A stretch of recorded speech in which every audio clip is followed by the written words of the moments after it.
네, 성도 여러분 안녕하십니까? 오늘 저녁에 이렇게 오신 여러분들을 진심으로 환영합니다. 비대면 예배가 진행되는 동안 바울의 데살로니가 전서에 있는 내용을 함께 공부하고 있습니다. 오늘은 바울의 기쁨의 원동력이라는 제목으로 데살로니가 전서 3장에 있는 말씀을 함께 나눠보도록 하겠습니다. 여러분들은 어떨 때 기쁘신가요?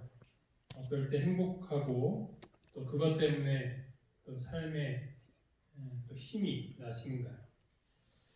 오늘 이 바울의 이야기를 통해서 보면 바울이 무엇 때문에 기뻐할 수 있었고 또 무엇이 삶의 원동력이었는지를 살펴볼 수 있게 됩니다. 데살로니가전서 3장 1절부터 13절에 있는 말씀입니다. 이러므로 우리가 참다 못하여 우리만 아덴에 머물기를 좋게 생각하고 우리 형제 곧 그리스도의 복음을 전하는 하나님의 일꾼인 디모데를 보내노니 이는 너희를 굳건하게 하고 너희 믿음에 대하여 위로함으로 아무도 이 여러 환난 중에 흔들리지 않게 하려 함이라. 우리가 이것을 위하여 세움받은 줄을 너희가 친히 알리라.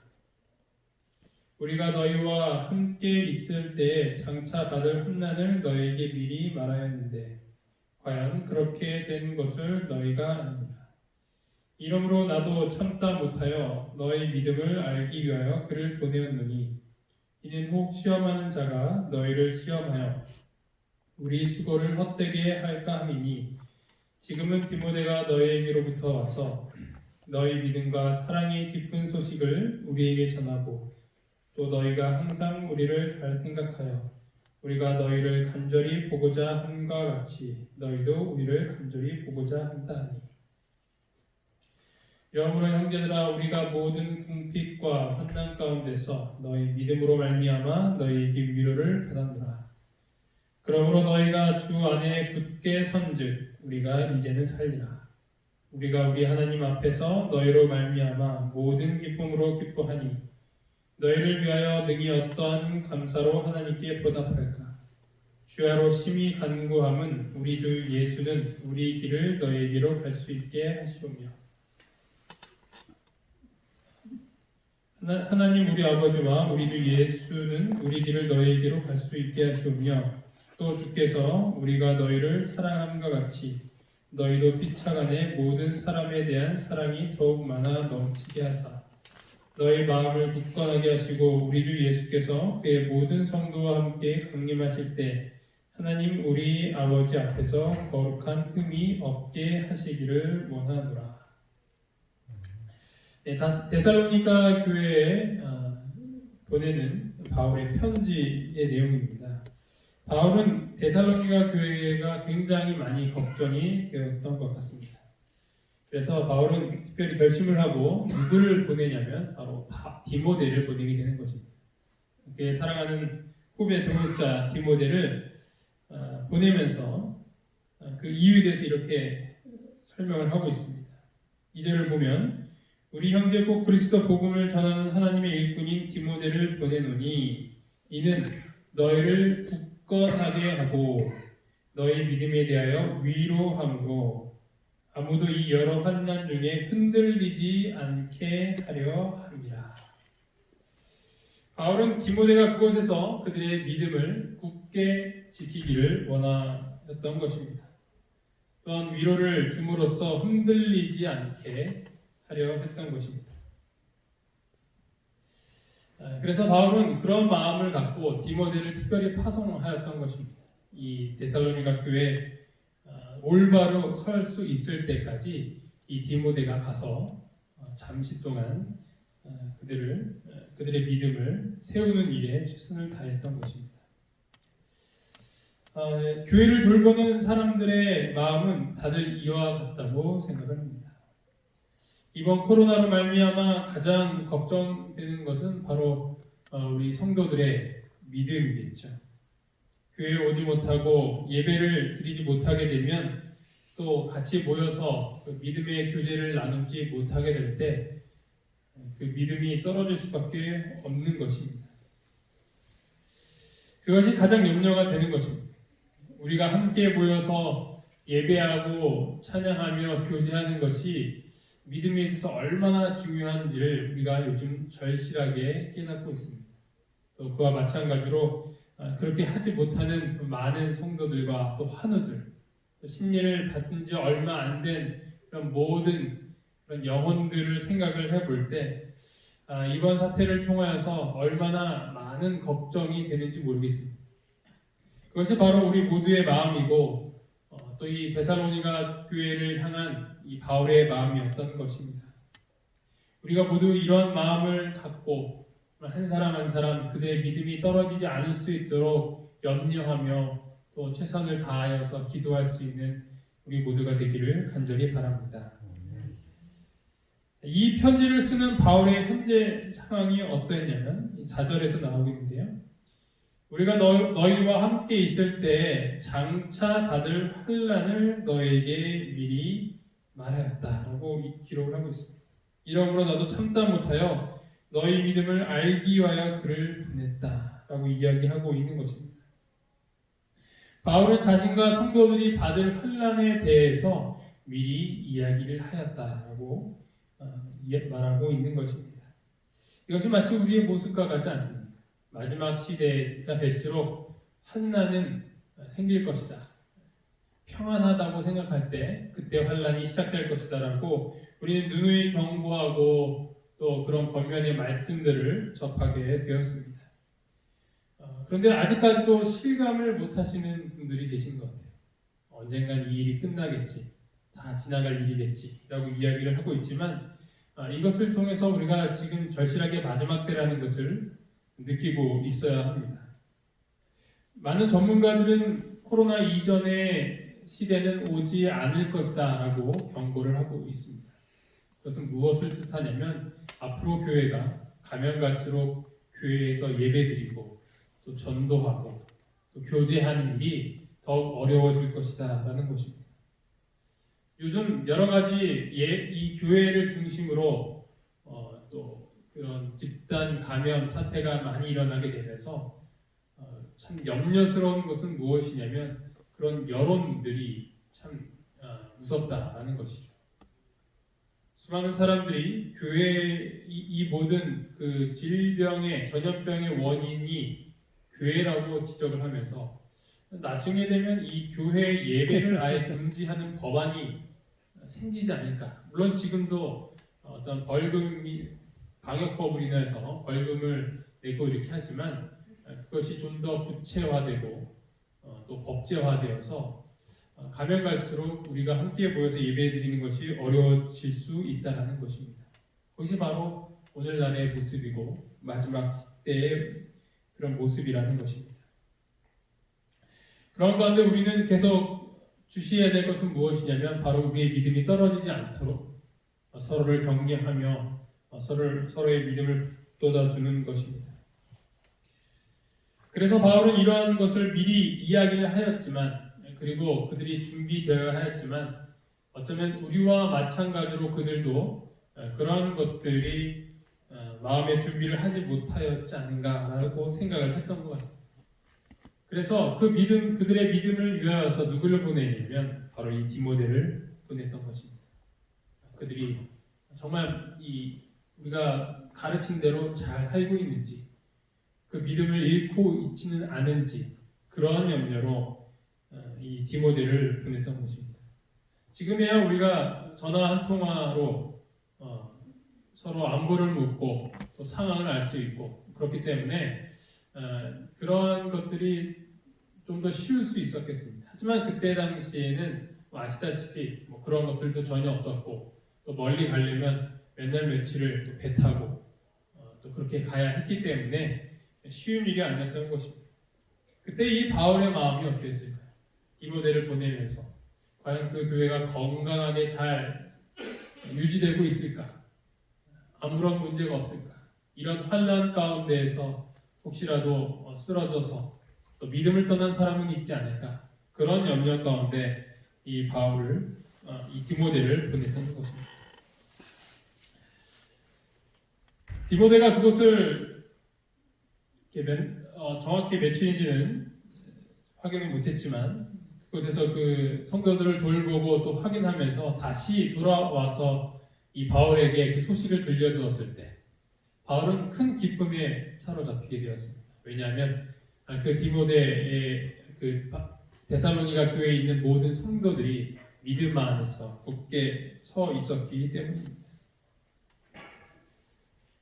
지금은 디모데가 너희에게로부터 와서 너희 믿음과 사랑의 기쁜 소식을 우리에게 전하고 또 너희가 항상 우리를 잘 생각하여 우리가 너희를 간절히 보고자 함과 같이 너희도 우리를 간절히 보고자 한다 하니 이러므로 형제들아 우리가 모든 궁핍과 환난 가운데서 너희 믿음으로 말미암아 너희에게 위로를 받았노라.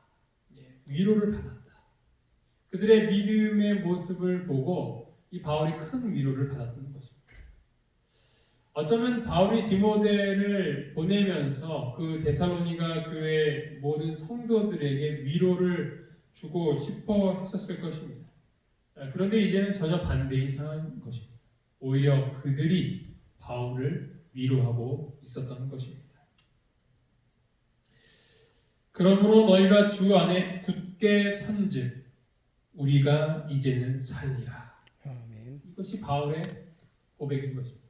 이제 살겠다는 것이죠.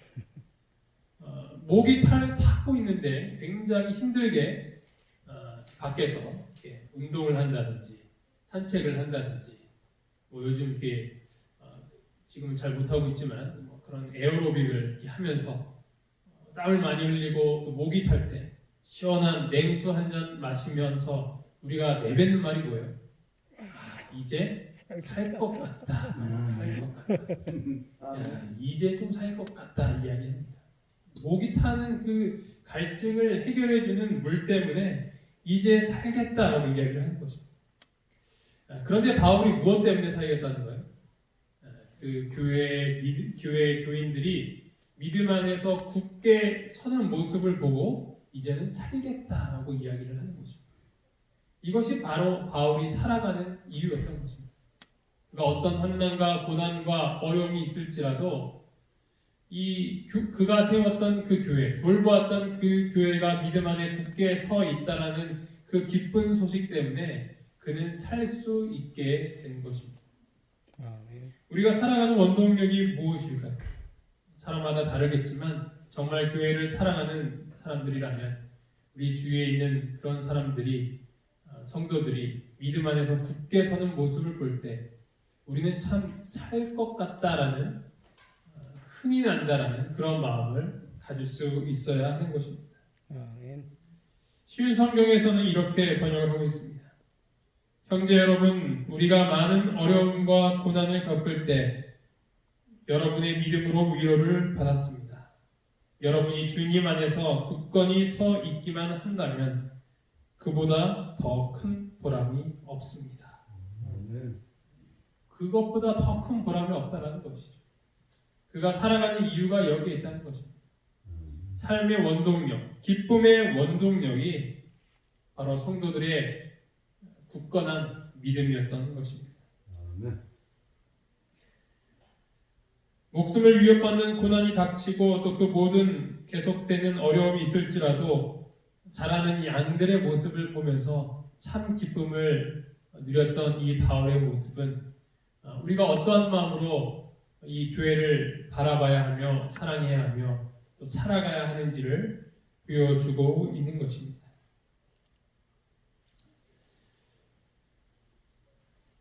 부모들은 자녀가 건강하게 자라는 그것만큼 큰 기쁨이 없습니다. 내 아이만 잘 자라만 준다면 무슨 일이라도 할 수 있는 것이죠.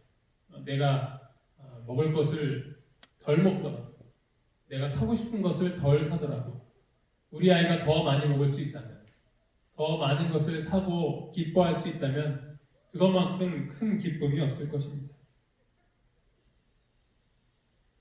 한 해를 버티는 힘이라는 그 주제로 조사한 결과 자녀 때문이라는 응답이 가장 큰 비율을 차지했다고 합니다.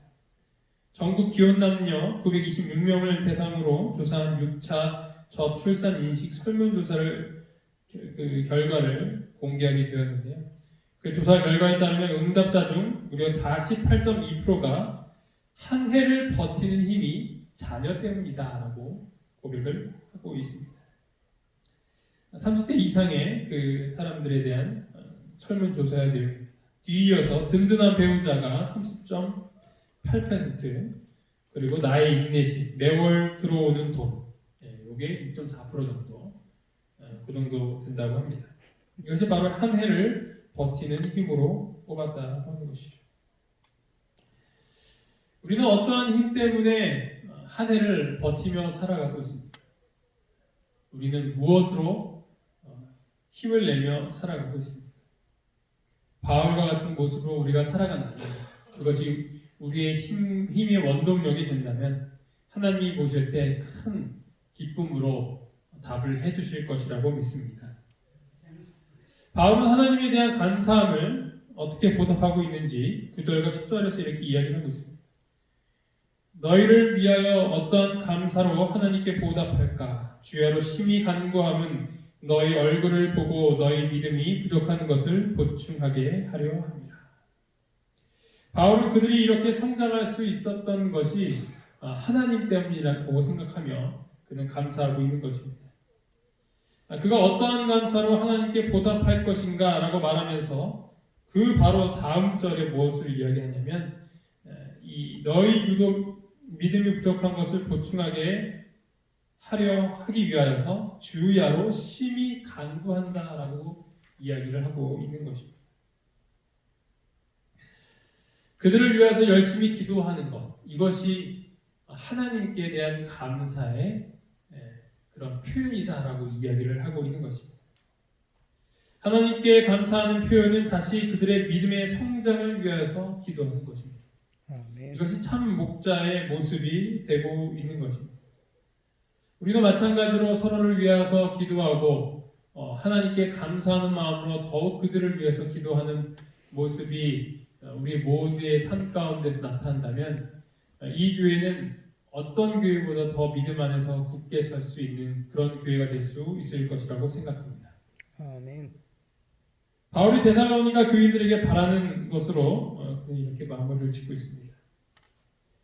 12절, 13절에 보면 또 주께서 우리가 너희를 사랑함과 같이 너희도 피차간에 모든 사람에 대한 사랑이 더욱 많아 넘치게 하사 너희 마음을 굳건하게 하시고 우리 주 예수께서 그의 모든 성도와 함께 강림하실 때 하나님 우리 아버지 앞에서 거룩함에 흠이 없게 하시기를 원하노라.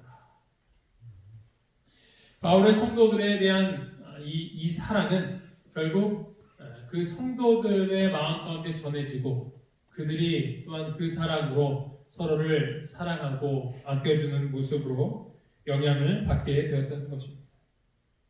그 사랑은 그들의 믿음을 굳건하게 하고 예수 그리스도께서 다시 오실 때까지 서로 힘껏 함께 뭉쳐서 하늘을 갈 수 있는 준비를 할 수 있는 그런 토대가 될 것이었습니다. 그래서 그들은 서로 사랑해야 했고 그 사랑을 알려주기 위하여서 또 다른 사람들에게 주님의 복음을 전하는 일에 매진하였던 것입니다.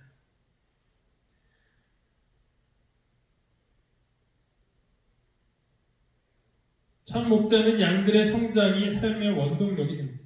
그것을 하나님께 감사하는 표현은 그들을 위한 기도로서 이루어져야 할 것입니다. 그들을 향한 모든 우리들의 사랑은 그 각자에게 영향을 미치게 되어 결국에는 아름다운 교회의 모습을 갖추게 될 것이라고 생각을 합니다. 우리가 어디서 기쁨을 찾을 수 있을까? 어디서 삶의 보람을 느낄 수 있을까? 요즘같이 더 나가기 힘들고 또 생활하기 어려운 가운데서 우리는 어디에서 삶의 기쁨과 보람을 느낄 수 있을까? 우리가 교회가 더욱 성장하고 또 이곳에 오는 수많은 환우들이 하나님을 발견하고 그들의 믿음이 조금씩 자라나는 것을 보게 될 때 그것이 우리의 기쁨의 큰 원동력이 되어야 한다는 것입니다. 안타깝게도 지금 이 자리에 오지 못하는 또 믿음이 약한 수많은 환우들이 있습니다. 빨리 이 이 코로나 사태가 어느 정도 진정이 되어서 예전과 같이 다시 기쁨 가운데서 예배를 드리는 날이 올 때 믿음이 약해 보였던 그 모든 환우들이 한 사람씩 한 사람씩 이 자리에 앉아서 예배를 드리며 또 마음속 깊은 감동을 받고 돌아가는 모습을 볼 때 우리는 크게 감사함을 느낄 수 있게 될 것입니다. 그 일을 위하여서 우리 함께 더 기도하며 하루속히 정상적으로 예배를 드릴 수 있는 날이 오게 되기를 간절히 바라겠습니다. 아멘. 기도하시겠습니다. 하늘 계신 하나님 아버지, 오늘 저희가 데살로니가 교회에 보낸 바울의 편지 내용을 통하여서 그가 얼마나 성도들이 올바르게 세워지고 믿음 안에 굳게 서는지가 그의 삶의 원동력이며 큰 기쁨과 보람이 될 수 있다는 것을 보게 되었습니다. 아버지, 저희도 바울과 같이 이 교회의 모든 성도들이 믿음 안에서 굳게 서는 것이 삶의 기쁨의 원동력이 될 수 있도록 인도하여 주시옵소서. 아멘. 이 병원에 와서 하나님을 받아들이고 이제 막 신앙을 시작한 환우들이 상당히 있습니다. 아버지, 이 사태로 인하여서 저희가 예배를 드리지 못하고 있는 상황 가운데 그들의 믿음을 잃지 않을 수 있도록 주님께서 끝까지 잡아 주시옵소서. 아멘. 그리하여서 우리가 다시 이곳에서 예배를 드리게 될 때 하나님께 감사하며 찬송하며 영광을 돌릴 수 있는 그날이 속히 올 수 있도록 인도하여 주시옵소서. 아멘. 이 모든 말씀 예수 그리스도의 이름으로 간절히 기도합니다. 아멘. 묵상 기도하심으로 모든